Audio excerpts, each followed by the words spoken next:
Hi friends, welcome to టుంకు kitchens and vlogs. ఈరోజు మన కిచెన్లో రెసిపీ వచ్చేసి వినాయకుడికి ఎంతో ఇష్టమైన ప్రసాదాలలో ఇది కూడా ఒకటి, కొబ్బరి బెల్లం మోదకాలు. ఇది చాలా సింపుల్గా ఈజీగా అందరూ చేసుకునే విధంగా ఎలా చేసుకోవాలో మన ఛానల్లో నేను చూపిస్తాను. అది ఎలా చేసుకోవాలో ఇప్పుడు చూద్దాం. దానికోసం ఒక కప్పు బియ్యం పిండిని తీసుకోవాలి.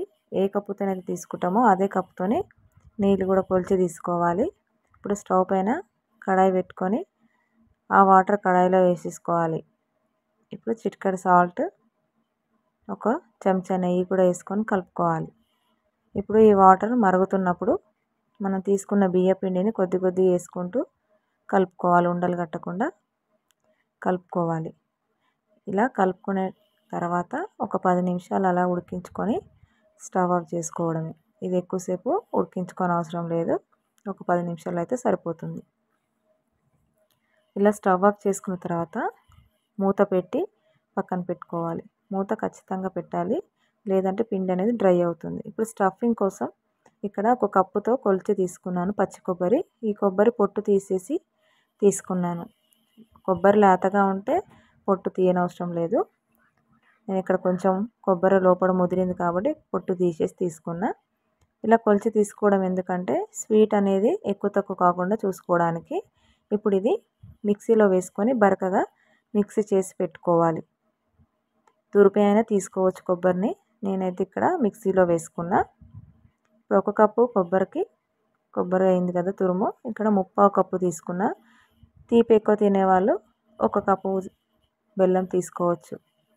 ఇప్పుడు ప్యాన్ పెట్టుకొని కొబ్బరి బెల్లాన్ని ఒకటేసారి వేసుకొని ఇలా అంతా ఉడికించుకోవాలి. మనకు బెల్లం కరుగుతున్న కొద్దీ స్టఫింగ్ అనేది ఇట్లా లూజ్ అవుతూ ఉంటుంది. అలానే చిన్న మంట మీదనే ఉడికించుకోవాలి, హై ఫ్లేమ్లో పెడితే మాడిపోతుంది. ఇలా దగ్గర పడిన తర్వాత ఒక చెంచా నెయ్యి వేసుకొని మళ్ళీ ఒకసారి బాగా మిక్స్ చేసుకోవాలి. అడగంటకుండా చూసుకోవాలి. ఇప్పుడు ఇందులోనే ఒక 1/2 చెంచా యాలకుల పొడి కూడా వేసుకొని మిక్స్ చేసుకోవాలి. అలా మిక్స్ చేసుకొని అది పక్కన పెట్టేసుకోవాలి, చల్లారనివ్వాలి. ఆలోపు ఇక్కడ మోదకాలు చేసుకోవడానికి పిండిని ప్రిపేర్ చేసుకోవాలి కాబట్టి మనకి ఇక్కడ పిండి కూడా చల్లారింది కదా, దీన్ని బాగా చపాతీ పిండిలాగా మిక్స్ చేసుకోవాలి. ఒకవేళ డ్రైగా అనిపిస్తే కొద్దిగా వాటర్ యాడ్ చేసుకుంటూ వాటర్ తడుపుకుంటూ పిండిలా చేసుకోవాలి. ఇక్కడ చూపించే విధంగా ఇలా ఒకవేళ చేతికి అతుక్కున్నట్లు అనిపిస్తే కొద్దిగా నెయ్యి రాసుకొని మళ్ళీ ఒకసారి అంతా ఇలా కలుపుకోవాలి.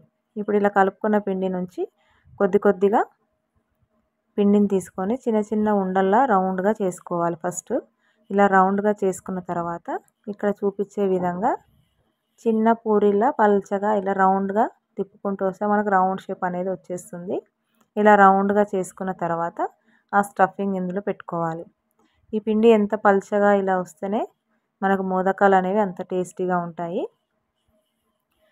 ఇలా స్టఫింగ్ లోపల పెట్టుకొని ఇక్కడ చూపించేలాగా కొద్దిగా పిండిని పైకి ఇలా ప్రెస్ చేసుకుంటూ రౌండ్గా తిప్పుకుంటూ ఇలా చేసుకుంటే మనకు మోదకాల్లాగా రెడీ అయిపోతాయి. ఇలా అన్నీ చేసి పెట్టుకోవాలి.